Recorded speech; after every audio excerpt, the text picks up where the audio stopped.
ಕೊಡ್ತೀರಾ ಆ ಥರ ಇದ್ರೆ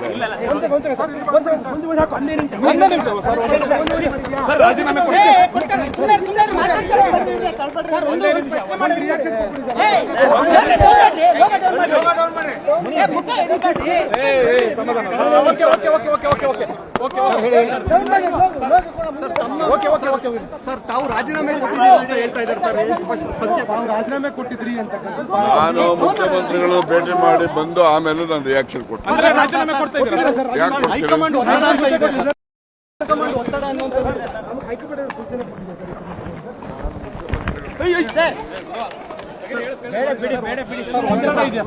ಸರ್ ಹೈಕಮಾಂಡ್ ಒತ್ತಡ ಆಯ್ತಲ್ಲ, ಮುಖ್ಯಮಂತ್ರಿಗಳು ಭೇಟಿ ಮಾಡಿದ ನಂತರ ಬರ್ತೀನಿ, ಮಾತಾಡ್ತೀನಿ. ಸರ್ ಯಾಕೆ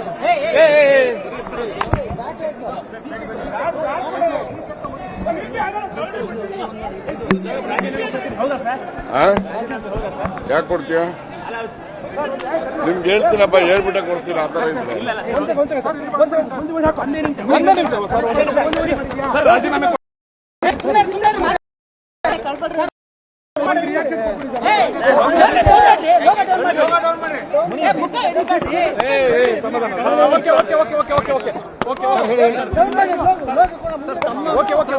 ಸರ್ ತಾವು ರಾಜೀನಾಮೆ ಕೊಟ್ಟಿದ್ದೀರಿ ಅಂತ ಹೇಳ್ತಾ ಇದ್ದಾರೆ ಸರ್. ರಾಜೀನಾಮೆ ಕೊಟ್ಟಿದ್ರಿ ಅಂತ ನಾನು ಮುಖ್ಯಮಂತ್ರಿಗಳು ಭೇಟಿ ಮಾಡಿ ಬಂದು ಆಮೇಲೆ ನಾನು ರಿಯಾಕ್ಷನ್ ಕೊಡ್ತೀನಿ. ಯಾಕೆ ಕೊಡ್ತೀನಿ? ಹೈಕಮಾಂಡ್ ಒತ್ತಡ ಅನ್ನುವಂಥದ್ದು